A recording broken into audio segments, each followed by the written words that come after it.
Hello အားလုံးပဲမင်္ဂလာပါ Advanced ပဲဖြစ်ပါတယ်ဆိုတော့ဒီနေ့ကတော့ကျွန်တော်တို့ script မရေးရတာဖြစ်တဲ့အတွက်နည်းနည်းလေးတော့ error လေးရှိနိုင်တဲ့ကိုတော့တိခံပေးစီချင်ပါတယ်အဲ့တော့ကျွန်တော်တို့အနေနဲ့ဒီနေ့ကတော့ Magic Chat Season 4မှာဘာတွေမျှော်လင့်ထားလို့ရလဲဆိုတဲ့အကြောင်းရင်းလေးကိုကျွန်တော်စပြောမှာဖြစ်ပါတယ်အဲ့တော့ကျွန်တော်ထုတ်သွားတဲ့အရာတစ်ခုတော့ရှိတယ်အဲ့ဒါကကျွန်တော်တို့အနေနဲ့ Google Auction မရှိတော့ပါဘူးတော့ Stage 1မှာအပြီးဆိုရင်ကျွန်တော်တို့အနေနဲ့အရင်လိုမျိုးပဲနှိုက်ရတော့မှာဖြစ်ပါတယ်လေ့ကျက်တဲ့နေ item တွေနှိုက်ရတော့မှာဖြစ်ပါတယ်ကျွန်တော်တို့အနေနဲ့ Google Auction ကပျောက်ဆုံးသွားပါပြီအဲ့တော့ပထမဆုံးတစ်ခုကတော့ Power Up ကတ်တွေပါ Stage 1 Round 2အပြီးမှာအစမှာကျွန်တော်တို့အနေနဲ့ဒီတခြား commander တွေရဲ့ Google ကတ်တစ်ခုကိုယူလို့ရမှာဖြစ်ပါတယ်တစ်ခုစိတ်ဝင်စားဖို့ကောင်းတဲ့အချက်တစ်ချက်ကအဲ့ဒီ Power Up ကမှာကိုယ့်ရဲ့ commander ကအမြဲတမ်းပါတယ်ဗျဒုတိယမုတ်ကတော့ red မှာ zero hand line လောင်တဲ့ brother ရဲ့အနေနဲ့အပျော်ဆော့လို့ရတဲ့မုတ်လေးတစ်ခုဖြစ်ပါတယ်အဲ့ဒါကတော့ arena မုတ်ဖြစ်ပါတယ် arena မုတ်မှာကျွန်တော်တို့မဆော့ခင်လက်ရှိပြထားတဲ့အတိုင်းပဲတချို့သော hero လေးတွေကအပန်းခံထားရတာလေးရှိပါတယ်ဒါကဘာကြောင့်လဲဆိုတော့ကျွန်တော်အရင် overpower ဖြစ်သွားတာမျိုးတချို့ကကျွန်တော်အခုပြထားတဲ့မှာဆို Aurora တို့ဒါမျိုး hero တွေကကျွန်တော်အနေနဲ့ဒီ round နဲ့တွားတဲ့အချိန်မှာ round က9 round နဲ့ပါတာသိရမလားဘယ်လောက်ရမလဲကျွန်တော်တခြားဆိုရင်4ခုလောက်ပဲရမယ်เนาะဖလားဆိုရင်လည်းတွားပြီဖလားသားထည့်ပေးလိုက်ရင်ပြဿနာကားတိုက်ပြီဘာလို့လဲဆိုတော့အဲ့မှာကိုကတ်တွေပေးထားတာမနေဘူးကိုကတ်3ကတ်လုံးကခရမ်းနေပြီပဲเนาะခရမ်းနေပြီဆိုတော့ experience နေခိုးရတယ်ရှင့်ဒါနဲ့ပြပြအောင်မယ်arena မုတ်မှာ experience ကို6ပေးပြီးတင်လို့မရဘူးတစ်လှည့်ကို90ရမယ်level 5တခုကတော့90 level 5 sit အဲ့ဒါက90ကျန်တဲ့ဟာတွေကကျွန်တော်နေ100ပေါ့နော်နှစ်လှည့်နဲ့ကျွန်တော် level လေးတင်သွားမှာပေါ့နော် arena မုတ်မှာပြီးရင်ဘာတွေရမလဲဆိုတော့ဘာတွေရမလဲစမပြောခင် arena မုတ်မှာကကျွန်တော်အနေနဲ့မစောရင်ထွက်ထားလို့ရပါတယ်မစောရင်ထွက်တာကိုယ့်ဟာကိုပြင်းတဲ့အချိန်မှာပြန်စော့အဲ့လိုမျိုးစော့လို့ရတဲ့အမုတ်လေးတစ်ခုဖြစ်ပါတယ်တိမ့်ထားလို့ရတယ်ပေါ့နော် arena မုတ်ပဲကျွန်တော်တို့ဒီလိုရွှေရတက်တာလေးအခန်းဆိုရင်ကျွန်တော်အနေနဲ့ဒီအားလေးတစ်ခုရမယ်ပေါ့နော်ဒီ robot လေးတစ်ခုလေးရမယ်ပထမဆုံး round မှာဆိုရင်ကျွန်တော်တို့ hue လေးပေးတယ်ဒုတိယ round မှာဆိုရင်ကျွန်တော်တို့ plus ဒီ capacity plus 1နေနောက်ဒီ mirror တွေနောက် item account item enhance တွေဒါတွေရတယ်ပေါ့နော်အဲ့ဒါကြီးညာတော့ကြားတယ်ပြီးဆိုကျွန်တော်အများဆုံးက level 9ပဲဗျာဒီ level 10ရချင်ရင်နောက်ဆုံးရွှေရောင်တက်တာမှာဘာလုပ်ရမလဲဆိုတော့ upgrade ticket ယူရတယ်အဲ့ဒီရွှေရောင် ticket ကနောက် round ကိုစုထားလို့မရဘူးသူကဒီ round ပိုင်းရင်ဒီ round ပေးရင်ဒီ round ပဲအဲ့လိုမျိုးဒီ round ပေးရင်ဒီ round ပဲနောက် round ကိုသွားလို့မရတဲ့ဟာမျိုးပေါ့နော်အဲ့တော့ကျွန်တော်အနေနဲ့ဒါပြီးပြီဆိုရင်တော့အကုန်လုံးနားထောင်ခြင်းနေကြအကုန်လုံးသိကျင်နေကြတဲ့ synergy တက်တယ်ကြောင်းโอเคဒါကတော့တေချာလေးရှင်းပြမယ်ကျွန်တော်တို့ရဲ့အနေနဲ့ synergy အကြောင်းတွေကိုစရမယ်ဆိုရင်တော့ဘယ် synergy ကစရမလဲဆိုရင်ဒီ season ရဲ့ main synergy King of Fighter KOF ကနေပြီးတော့ပဲအစပြုရပါလိမ့်မယ် King of Fighter မှာကျွန်တော်တို့တွေအနေနဲ့တစ်ချက်တန် Cooler Diamond နှစ်ချက်တန် Chris 3ချက်တန် Leona 4ချက်တန် K-Dash နဲ့ Terry Bogard 5ချက်တန် Yuri Yagami နဲ့ Kyo Kusanagi တို့9ကောင်ပါဝင်သောပထမဦးဆုံးသော5ချက်တန်2ကောင်ပါဝင်သော synergy level 11ဤဖြစ်ရတဲ့ synergy ပါဝင်လာပြီဖြစ်ပါတယ်ဒါကတော့ Magic Chat မှာပထမဆုံးချိန်ပါပဲဆိုတော့သူ့ရဲ့ effect တွေကဘာတွေလဲသူ့အနေနဲ့ကကျွန်တော်အနေနဲ့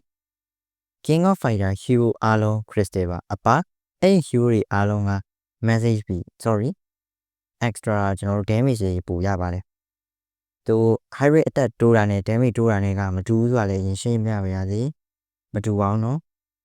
ပြီးတော့ item အများဆုံး King of Fighter တွေက hero တစ်ကောင်က captain ဖြစ်သွားပါလိမ့်မယ်အဲ့ဒီ captain အနေနဲ့တခြား hero တွေတေးသွားတခြား King of Fighter hero တွေတေးသွားပြီဆိုရင်သူကစပေးတစ်ခါသုံးလို့ရမှာဖြစ်ပါတယ်ပြီးတော့အဲ့ဒီ captain က effect message ပြီးတော်ကြီးကိုရပါတယ် level 7မှာ 50% message ပြီးဆိုရတော်တော်မနည်းတဲ့ message ပြီးတာအဲ့တော့သူပြီးပြီဆိုတော့သူနဲ့ပါလာတဲ့ Marshall Rival ကိုပြောပြပြီးတော့ပါမယ် Marshall Rival မှာ9ချက်တန် Yuri Yagami နဲ့ Kyoku Sanagi နှစ်ကောင်ပဲပါပါတယ်သူတို့ကဘာလဲဆိုတော့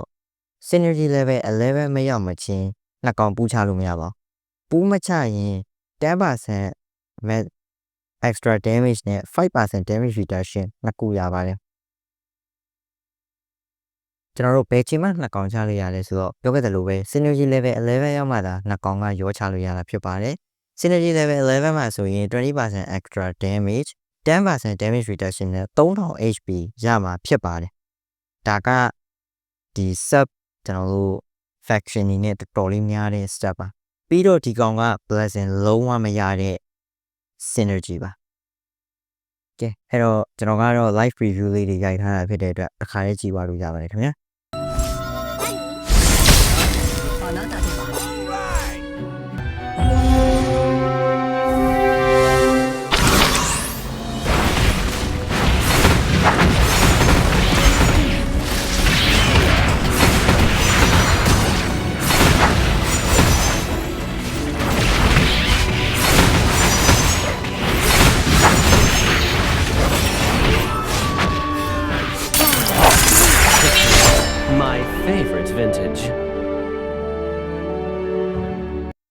ဆိုတော့ King of Fighter ပြီးပြီဆိုရင်ကျွန်တော်တို့အနေနဲ့ Soul Vessel အကြောင်းကိုပြောပြရပါလိမ့်မယ် Soul Vessel မှာကျွန်တော်တို့အနေနဲ့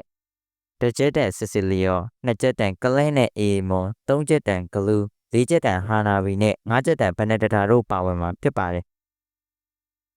Soul Vessel က Doomstorm ရဲ့ new version ပါပဲသူက Hanabi စာ Chinese mythology တွေကဒိုင်ဂျင်ဆိုတဲ့ကောင်ကြီးထုတ်လိုက်တာပေါ့နော်အတန်တော့မှန်းတောင်းပါပါတယ်အဲ့ဒီဒိုင်ဂျင်ကကြောတွေနဲ့ synergy level 246မှာ123 star ဖြစ်ပါတယ်သူကတစ်စတားနဲ့တစ်စတားမှာစပဲကမတူဘူးပေါ့နော်ပြီးတော့ကျွန်တော်တို့ပွဲစတာနဲ့သူကဒီ Soul Vessel hero အားလုံးရဲ့ဒီ attack လေးတွေကိုသူကမျှယူလိုက်တယ်ပေါ့နော်ဒါ synergy level နဲ့လည်းကွာပါတယ်နောက်ပြီးတော့ synergy level 7မှာအဆိုရင် Soul Vessel synergy ကအပါကျန်တဲ့ level အများဆုံး synergy တစ်ခုကိုသူကယူလိုက်မှာဖြစ်ပါတယ်အဲ့တော့ပြောချင်တာကကျွန်တော်ဒီပွဲမှာပြမယ် Face Rafa နဲ့ဆိုရင်ကျွန်တော် Face Rafa 3ပေါ့နော်ထည့်လိုက်တာနဲ့ Soul Vessel 7ဖြစ်နေတယ်ဆိုရင်အဲ့ဒီ Face Rafa ကိုသူကယူလိုက်ပြီးတော့ Face Rafa 4ဖြစ်သွားပါတယ်အဲ့လိုမျိုး synergy တစ်ခုကိုသူကမလိုက်တာအဲ့တော့ပုံမှန်တိုင်းပါပဲ review လေးရှိရဖြစ်တဲ့အတွက် review လေးကြည့်လိုက်ကြပါအောင်နော် Dance with my blades. Where's school?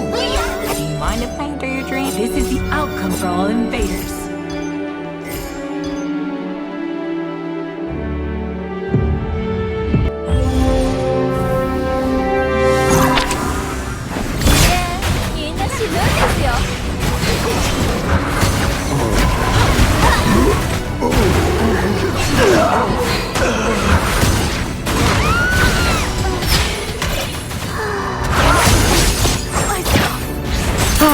Sweet victory.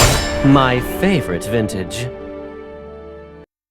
ဆိုတော့ကျွန်တော်တို့အနေနဲ့တတိယတစ်ခုကတော့ Dry Mischief ပေါ့နော် Dry Mischief မှာဘယ်သူတွေပါလဲဆိုတော့တစ်ချက်တန် Jawhead နှစ်ချက်တန် Uranus သုံးချက်တန် Aulus နဲ့ Herod လေးချက်တန် Baron နဲ့ငါးချက်တန် Akai တို့ပါဝင်တယ်ဒီကောင်က Dawnbringer new version ပါပဲကျွန်တော်တို့အနေနဲ့တခုတော့ကွာခြားတာကဒီကောင်တွေကဒီစက်တက်နဲ့သွားတာမဟုတ်ဘဲနဲ့ synergy level နဲ့ပဲပြီးဆုံးသွားတဲ့ကောင်တွေပေါ့နော်အဲ့တော့ item အချင်းချုပ်လေးရှင်းပြရမယ်ဆိုရင်တစ်ခုကတီကန်နီ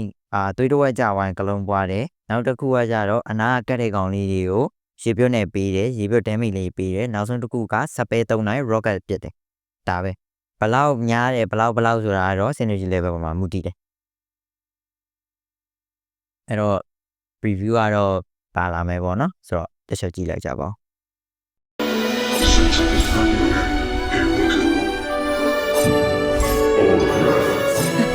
You can. Let's get cracking. No targeting. Do not go gentle. 力は制御できるけど Another year, another reason to celebrate.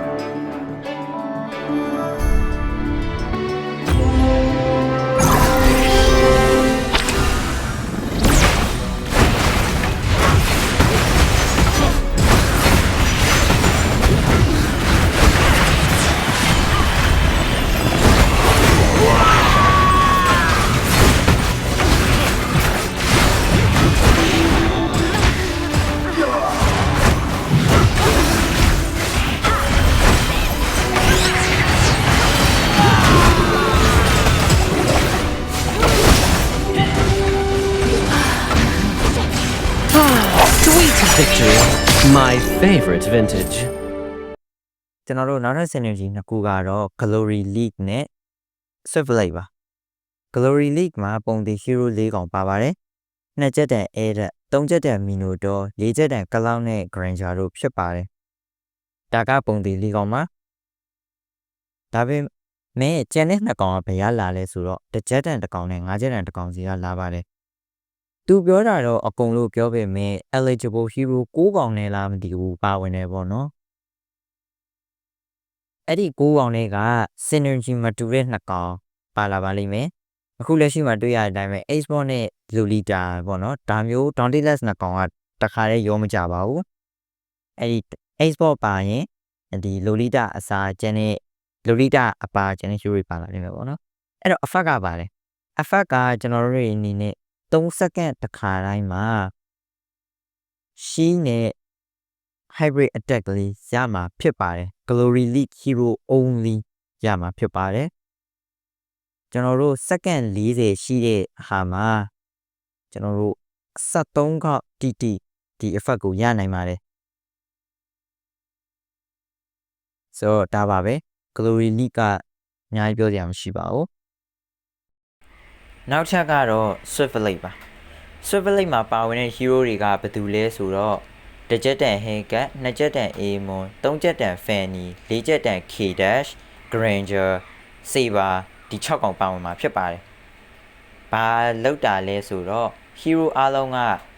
penetration ရမယ် Swiftblade hero တွေအနေနဲ့ extra penetration ထည့်ရမှာဖြစ်ပါတယ်။ဒါပါပဲအများကြီးပြောစရာမရှိပါဘူး။ဆိုတော့ synergy နှစ်ခုလုံးကိုတစ်ခါတည်းရိုက်မိထားလို့နှစ်ခုလုံးသာတစ်ခါတည်းကြည့်ပါလိုက်ပါတော့ Don't tread. You're looking a little Minnow and Red! Blaze off! Burn it all up! Enemy ahead. 12 o'clock.